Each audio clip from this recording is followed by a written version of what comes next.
So hello guys, welcome back to my channel. कैसे हैं आप लोग। तो आज इस वीडियो में मैं पहली बार ट्रैवल करने वाला हूं वंदे भारत में, बनारस से दिल्ली। इस वीडियो में तुम्हें वंदे भारत के प्रोस एंड कॉन्स और क्या है इसकी रियलिटी, इस सब के बारे में पता चलेगा। वीडियो को पूरा एंड तक देखना, बहुत मजा आने वाला है। वंदे भारत इंडिया की एक ऐसी ट्रेन है जो अपनी high speed, enhance safety standards और अपनी वर्ल्ड क्लास सर्विसेज के लिए मानी जाती है। As per Google, Vande Bharat India की फास्टेस्ट ट्रेन है और ये अपने पैसेंजर्स को लग्जरी एमिनिटीज प्रोवाइड कराती है। अपनी कुर्सी की पेटी बांध लीजिए क्योंकि ये वीडियो रोलर कोस्टर होने वाली है।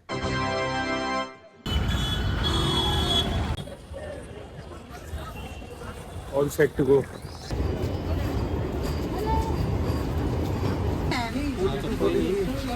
भाई अभी का रिव्यू तो ये है कि 15 मिनट हमें बाहर खड़ा रहना पड़ा, बट एट द एंड हम आ चुके हैं। बढ़िया है। ट्रेन का इंटीरियर बहुत ही अच्छा था, स्पेशियस था and pantry was also good.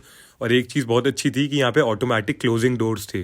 भाई वो तो ठीक है। अभी क्या हुआ, मैं यहाँ पे चार्जिंग स्लॉट देख रहा हूँ। मैं सोच रहा हूँ अपने मन में कि यार वोल्वो बेटर है, इससे तो इसमें चार्जिंग स्लॉट है नहीं, बट तुम्हारे भाई को चार्जिंग स्लॉट दिख गया है। वो इसमें प्रॉपर प्लग इन वाला वो सीन है जो कि बढ़िया है, क्योंकि अपने डायरेक्ट चार्जर लगा सकता हूँ ना। अभी मैं वही सोच रहा था कि यार भाई काम कैसे होगा अगर इसमें चार्जर नहीं हुआ तो। भाई बीटी क्यों होती है इतनी। ये देखो हमारी सीटें ऐसे और ट्रेन जा रही है बैकवर्ड। अबे यार भाई पूरे रास्ते दिमाग खराब हो जाएगा। और 8 घंटे की ट्रेन है और 5 घंटे का उसमें डिले है जो हमें एक्सपेक्टेड है। तो मतलब सोचो 13-14 घंटे हमें ऐसे ही बैठना है, ऐसे जा रही है और वो भाई दिमाग खराब हो जाएगा पूरा। बाकी देखते हैं। ट्रेन तो स्पेशियस है, या तो मैं इतनी बड़ी ट्रेन में बहुत टाइम के बाद बैठ रहा हूँ, इसलिए मेरे को लग रही है। इसका रिस्पॉन्स और रिव्यू जो भी है मैं तुम्हें थोड़ी देर में बताऊँगा। हमारी ट्रेन 6 बजे चलना स्टार्ट हुई थी एंड 6:15 पे हमें वाटर बॉटल मिल गई थी, जो कि बहुत अच्छी बात है। बाकी ऊपर मैंने देखा तो सॉफ्ट टच लाइट्स थी, बट मैंने उसको ऐसा यूज नहीं किया पूरे ट्रैवल में। हमारे सामने एक डिस्प्ले था जिसमें हमें time, speed and next stops दिखा रहा था ट्रेन के। अपने स्पीड और टाइम के हिसाब से चलती है, तब तक टाइम पे पहुंच जाएंगे। तो ये प्रॉब्लम क्या है, विंटर्स में फॉग होता है एंड ये पिछले 10-12 दिन से डिले कर दिया है। तो बस वही है प्रॉब्लम। ये है हमारी इसके बाद जो ट्रेन है वो छूट ना जाए, हमें उस चीज़ का डर है। इसका 2 बजे का अराइवल है न्यू दिल्ली में, और जो हमारी दूसरी ट्रेन है उसका जो डिपार्चर है वहाँ से वो 3 बजे है। तो हमारे पास सिर्फ 1 घंटा है, और अगर ये लेट हुई तो भाई पता नहीं कैसे जाएंगे हम। और वॉल्वो वगैरह करवानी पड़ेगी या कैब से जाएंगे। थोड़ी देर ट्रैवल करने के बाद ही हमारे पास गर्म पानी, चाय का प्रीमिक्स और बिस्किट्स आ गए थे। मुझे पाउडर्ड मिल्क वाली चाय बिल्कुल भी पसंद नहीं है, but still it was average, मतलब 6 on 10 तो थी। तो हमारी ट्रेन अब प्रयागराज पहुंच चुकी है। प्रयागराज के बाद मिला हमें ब्रेकफास्ट एंड वेजिटेरियन ब्रेकफास्ट बहुत ही बेकार था। किसी भी चीज़ का टेस्ट समझ नहीं आ रहा था, बस दही ठीक थी। इसमें है पूरी, इसमें है आलू की सब्जी एंड इसमें है कटलेट्स एंड इसमें सॉल्ट कैरेमल पॉपकॉर्न अपने, एंड ये चाय वही जो सुबह दी थी, बाकी दही। ये है वेजिटेरियन। एक चीज़ मुझे बहुत अच्छी लगी कि मैंने उन्हें रिक्वेस्ट करी थी कि मेरी मील को नॉनवेज में रिप्लेस कर दो, तो 30 से 40 मिनट के अंदर वो मेरा ऑमलेट लेके आ गए थे and omelette was genuinely good.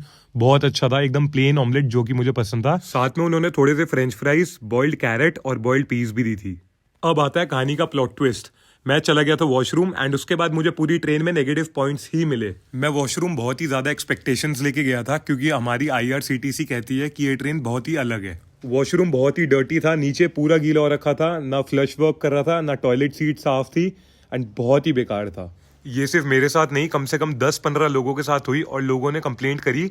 वो आ रहे थे सही करने, बट स्टिल उसके बाद भी वो गंदा ही था। तो वॉशरूम में भाई बहुत लंबी लाइन लगी हुई है इसमें। मैं सुबह आया था तब भी, अभी आया हूँ तब भी। सो आई डोंट नो ऐसा क्यों है, शायद कम वॉशरूम्स हैं इसमें। अराउंड 1 घंटा अभी फिलहाल तो लेट चल रही है। अब देखते हैं कानपुर पे कितना ब्रेक लगेगा। भाई वॉशरूम से तो सच्ची में और लोग भी परेशान हो गए भाई। यार मैं तो इन चीज़ों को इतना माइंड नहीं करता, बट अगर कोई आ गया बंदा जिसको भाई ये चीज़ बुरी लग जाए, वो कंप्लेंट वगैरह करेगा, फिर इश्यू होते क्रिएट। बाकी यार मेरे को इनकी पॉलिसीज़ का ज़्यादा आइडिया नहीं है, तो इस बारे में मैं ज़्यादा कुछ बोल नहीं पाऊंगा। अगर आपके साथ भी ये चीज़ कभी हुई है तो मेरे को बताना कमेंट्स में।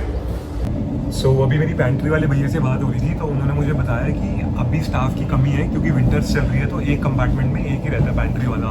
तो उन्होंने कहा आपको इस चक्कर में आपका नॉन वेज वेज वाला कन्फ्यूजन एंड ऑल हुआ था, बाकी सब कुछ सही है। तो यही बता रहे थे कि भाई 60 to 65 स्टाफ रहता है एक ट्रेन के अंदर, मतलब पूरी वंदे भारत के अंदर, जो कि बहुत सही है। वो कह रहे हैं अभी थोड़ा इशू इसलिए है क्योंकि यार अभी ना सर्दियों के टाइम पे लोग चले जाते हैं, अलग अलग ट्रेन में डिवाइड हो जाते हैं। तो कह रहे थे गर्मियों के टाइम पर ट्रैवल करना आपको और बेटर फैसिलिटीज़ वगैरह मिलेगी, तो फास्ट सर्विस मिलेगी। सही है। और भी 2-3 चीज़ें बताई थी उन्होंने, भूल गया मैं। लंच में वेजिटेरियन एंड नॉन वेजिटेरियन दोनों ही मील्स बहुत बेकार थी एंड सिर्फ एक ही चीज़ अच्छी आई थी, वो थी आइसक्रीम।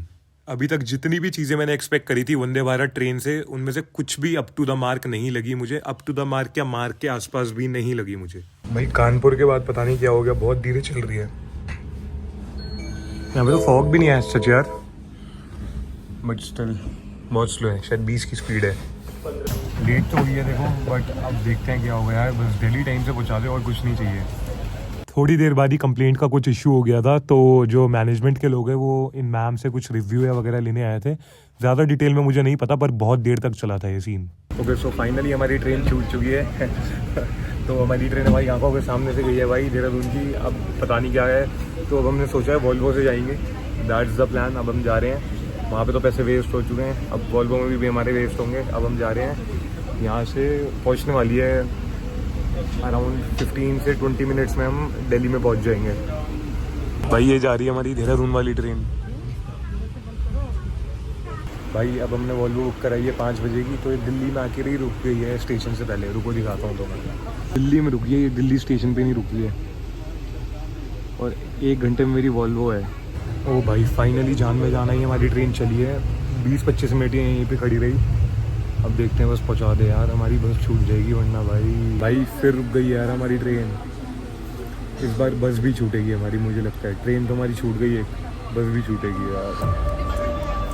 पता नहीं कितने घंटों से वही दिखा रहा है वहाँ पे। ट्रेन के सारे लोग परेशान हो गए थे, क्योंकि बहुत ऐसे लोग थे जिनकी अलग अलग जगहों के टिकट्स थी एंड सब लेट हो गए थे। 4:12 पे ट्रेन में दिखा रहा था कि हम 20 मिनट्स अवे हैं रेलवे स्टेशन से, एंड हम 5:36 पे रेलवे स्टेशन पहुंचे हैं। भाई सबसे घटिया ट्रेन है। उतरते ही मैं ट्रेन से मैक्सिमम स्पीड पे भागने लगा और मैंने ऑटो पकड़ा, क्योंकि मेरे साथ मेरी मॉम भी थी। मेरी एक ट्रेन ऑलरेडी मिस हो गई थी और 6 बजे की मेरी बस थी। हमने ऑटो वाले को एक्स्ट्रा पे किया एंड वो भगा के हमें लेके गया, बट स्टिल हमारी बस छूट गई। भाई मैं पूरा क्रैश हो चुका हूँ, मैं क्या बताऊँ, ऐसा लग रहा है बेहोश। मतलब ज़िंदगी में पहली बार मुझे ऐसा लग रहा है, क्योंकि मैं रेलवे स्टेशन पे 5-10 किलो का भाई अपना बैग उठा के सिर पे रख के भागते हुए आ रहा हूँ। हालत ख़राब, तब भी ट्रेन छूट गई भाई। ऑटो वाले ने भी बहुत पैसे चार्ज कर लिए, बहुत चिप्स लेके आए हूँ भाई। सुबह से कुछ ढंग से खाया नहीं मैंने, क्योंकि 5 बजे की हमारी वंदे भारत थी। उसके बाद से EBT हो रही है भाई, क्या यार। ओके, तो फाइनली जो अब मेरे पीछे बस हमें फाइनली यार वो मिल गई है।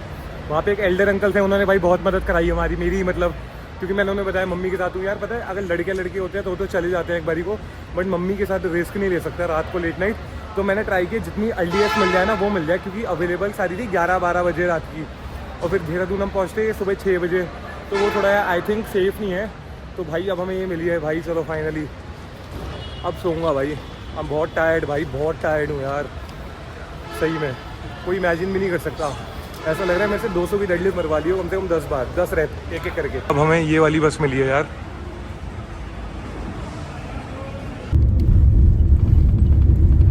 भाई अभी 2 घंटे सो गया था, बहुत हेडेक हो रहा है, बहुत अजीब सा फील हो रहा है। मैं कैसे बताऊं तुम्हें।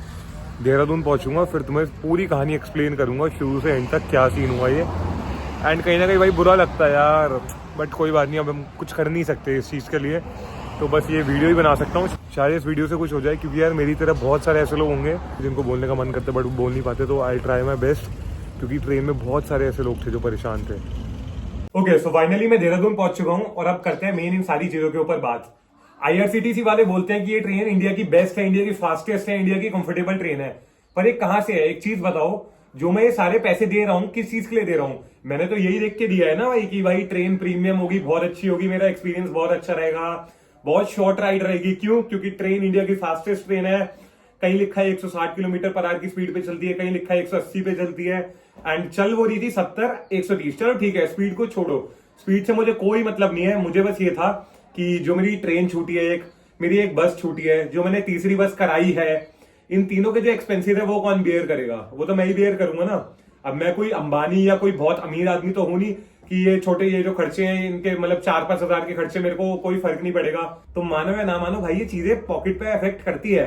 अगर किसी बंदे का 20,000 रुपए बजट है एक ट्रिप का, और फिर तुमने ये चीज कर दी, वो तो 25,000 हो गए ना। 5,000 बंदा कहां से लाएगा अगर उसकी जेब में है ही नहीं? तो ये बताओ, मानो अगर कल मेरे पास पैसे नहीं होते तो मैं तो फंस जाता ना दिल्ली में। की तो बात करते हैं वॉशरूम्स की, पूरी वीडियो में मैंने तुम्हें दिखाया है कि वॉशरूम इतने गंदे थे, कम से कम 10-15 लोगों ने वॉशरूम की कंप्लेंट करी है, फ्लश वर्क नहीं कर रहा है। ठीक है, तुम आ रहे हो टाइम पे साफ कर रहे हो, बट साफ करने से कोई रिजॉल्व नहीं होता ना। साफ किया, वापस कोई वॉशरूम गया, वापस से वो चीज नहीं चली, वापस से हो गया। तो बार बार वॉशरूम ऐसा लग रहा था कि लाइन लग रखी थी। अगर मेरे को वॉशरूम जाना है तो पहले 3 लोग खड़े हुए वहां पे ऑलरेडी। क्यों? क्योंकि एक बंदा आ रहा है भी साफ कर रहा है भाई, तो टाइम लगेगा ना 15 मिनट। तो बात यही है बस कि यार अगर तुम कंपनसेट वगैरह कर दोगे तो it would be really great. नहीं करोगे तो भी कोई प्रॉब्लम नहीं है, क्योंकि अब तो मैं अपने घर आ गया हूं। बट फिर भी यार ये फर्ज बनता है हमारी गवर्नमेंट का, क्योंकि भाई जब तुम ऐसे लोगों को ट्रीट कर रहे हो तो उसका कोई सॉल्यूशन भी देना चाहिए तुम्हें। अगर मैं चाहता तो कम से कम 10 से 15 लोग एज अ प्रूफ इस वीडियो में मैं शो कर सकता था, but I respect everyone's privacy, क्योंकि यार हर बंदा कैमरे पे कंफर्टेबल नहीं होता और वहां पे इतने सारे लोग परेशान थे। तो वही मैं सोच रहा हूँ, क्योंकि हर बंदा बोल नहीं सकता। मेरे पास ये प्लेटफॉर्म है बोलने के लिए, तो मैंने सोचा इसको सही तरीके से यूज करता हूँ। बाकी अगर ये चीजें तुम्हारे साथ भी हुए तो प्लीज इस वीडियो में कमेंट करना, और IRCTC वालों को ये वीडियो अगर सेंड कर सकते हो तो सेंड करना, वरना कमेंट्स में उन लोगों को टैग कर देना। Thank you so much for watching this video. Bye.